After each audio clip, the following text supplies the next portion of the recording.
मित्रों, ओम वास्तु व ज्योतिष चैनल में आप सभी का हार्दिक अभिनंदन। श्रीमद् भगवद गीता का पाठ हम आपको सुनाने जा रहे हैं वीडियो के माध्यम से। ये हमने वीडियो पितृदोष के संदर्भ में आपको सुनाने जा रहे हैं। तो आज हम इससे पहले हमने 11 अध्याय आपको वीडियो डाले हुए हैं और आज हम ये 12वां अध्याय आपके सम्मुख प्रस्तुत कर रहे हैं। कुछ त्रुटियां हो सकती हैं, देखिए, तो हम क्षमा प्रार्थी हैं। आप भी जब इसको पढ़ोगे तो कुछ हो सकता है त्रुटियां रहें, तो इसमें कोई, हम भी मनुष्य हैं, कोई ऐसी कोई खास बात नहीं है। तो चलिए हम प्रारंभ करते हैं। श्री महादेव जी कहते हैं, पार्वती दक्षिण दिशा में कोल्हापुर नामक एक नगर है जो सब प्रकार से सुखों का आधार, सिद्ध महात्माओं का निवास स्थान तथा सिद्ध प्राप्ति का क्षेत्र है। वह पराशक्ति भगवती लक्ष्मी का प्रधान पीठ है। संपूर्ण देवता उसका सेवन करते हैं। वह पुराण प्रसिद्ध तीर्थ, भोग और मोक्ष प्रदान करने वाला है। वहाँ करोड़ों तीर्थ और शिवलिंग है। रुद्र गया भी वहीं है। वह विशाल नगर लोगों में बहुत विख्यात है। एक दिन कोई युवक पुरुष उस नगर में आया। वह कहीं का राजकुमार था। उसके शरीर का रंग गोरा, नेत्र सुंदर, जीवा शंख के समान, कंधे मोटे, छाती चौड़ी तथा भुजाएं बड़ी बड़ी थी। नगर में प्रवेश करके सब और महलों की शोभा निहारता हुआ वह देवेश्वरी महालक्ष्मी के दर्शनार्थ उत्कंठित हो मणिकंठ तीर्थ में गया और वहां स्नान करके उसने पितरों का तर्पण किया। फिर महामाया महालक्ष्मी को प्रणाम करके भक्तिपूर्वक स्तंभन करना प्रारंभ किया। राजकुमार बोला, जिसके हृदय में असीम दया भरी हुई है, जो समस्त कामनाओं को देती तथा अपने कटाक्ष मात्र से सारे जगत की सृष्टि, पालन और संहार करती है, उस जगत माता महालक्ष्मी की जय हो। जिस शक्ति के सहारे उसी के आदेश के अनुसार परमेष्ठी ब्रह्म सृष्टि करती है, भगवान अच्युत जगत का पालन करते हैं तथा भगवान रुद्र अखिल विश्व का संहार करते हैं, उस सृष्टि, पालन और संहार की शक्ति से संपन्न भगवती पराशक्ति का मैं भजन करता हूँ। कमले योगी जन तुम्हारे चरण कमलों का चिंतन करते हैं। कमलालय, तुम अपनी स्वाभाविक सत्ता से ही हमारे समस्त इंद्रिय गोचर विषयों को जानती हो। तुम ही कल्पनाओं के समूह को तथा उसका संकल्प करने वाले मन को उत्पन्न करती हो। इच्छा शक्ति, ज्ञान शक्ति और क्रिया शक्ति, ये सब तुम्हारे ही रूप हैं। तुम परा संवित परम ज्ञान रूपिणी हो।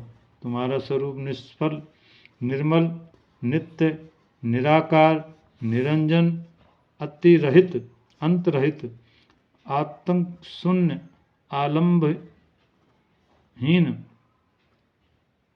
आलंबहीन तथा निरामय है। देवी, तुम्हारी महिमा का वर्णन करने में कौन समर्थ हो सकता है।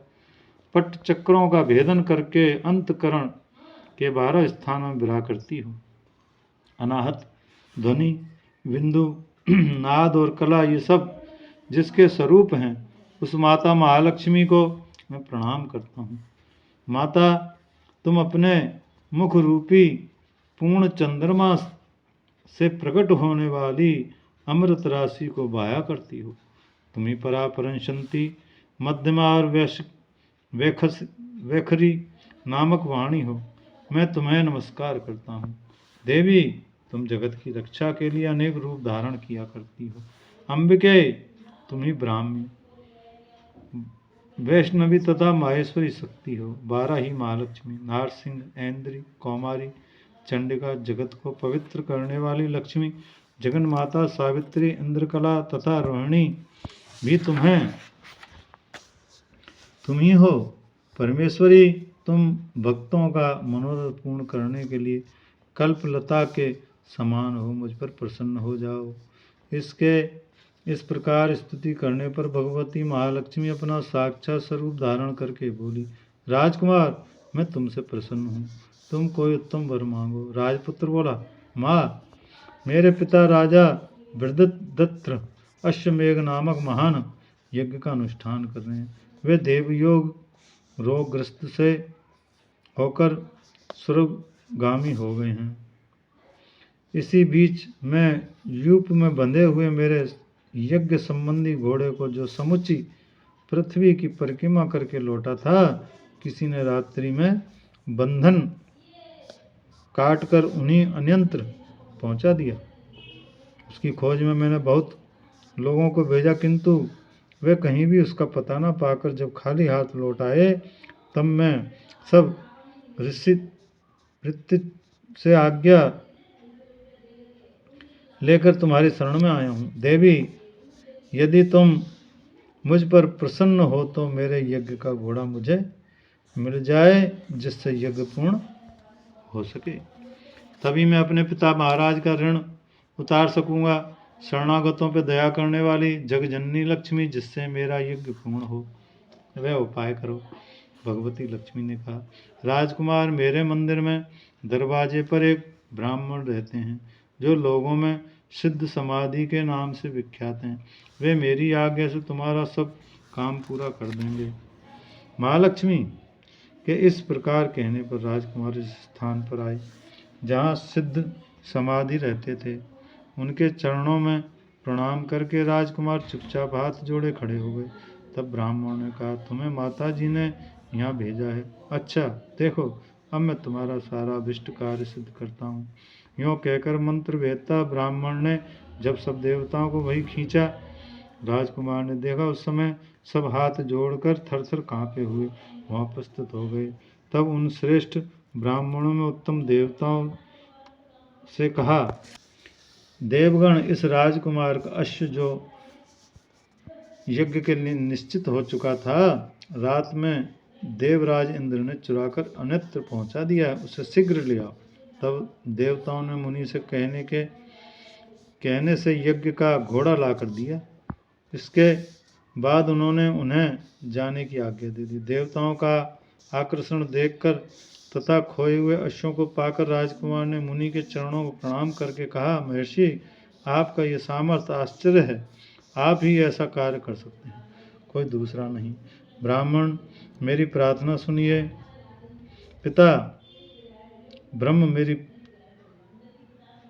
प्रार्थना सुनिए। मेरे पिता राजा बृहद्रथ अश्वमेघ यज्ञ का अनुष्ठान प्रारंभ करके देवयोग से मृत्यु को प्राप्त हो गए हैं। अभी तक उनका शरीर तपाए हुए तेल में सुखाकर मैंने रख छोड़ा है।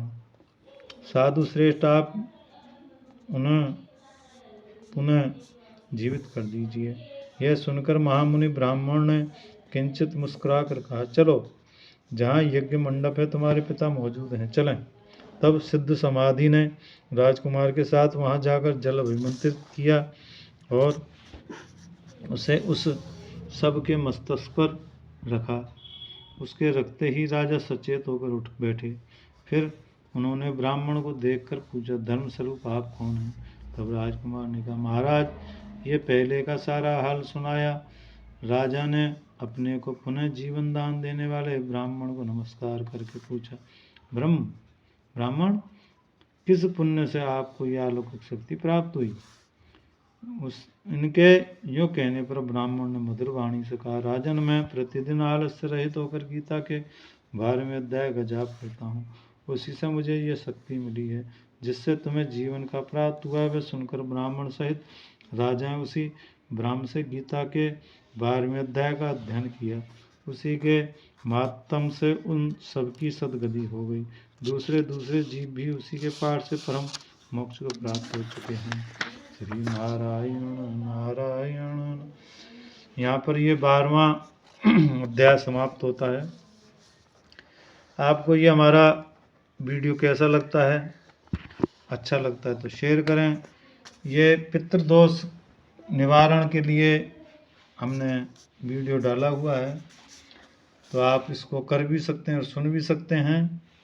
चलिए, और वीडियो के साथ फिर उपस्थित होंगे। नमस्कार।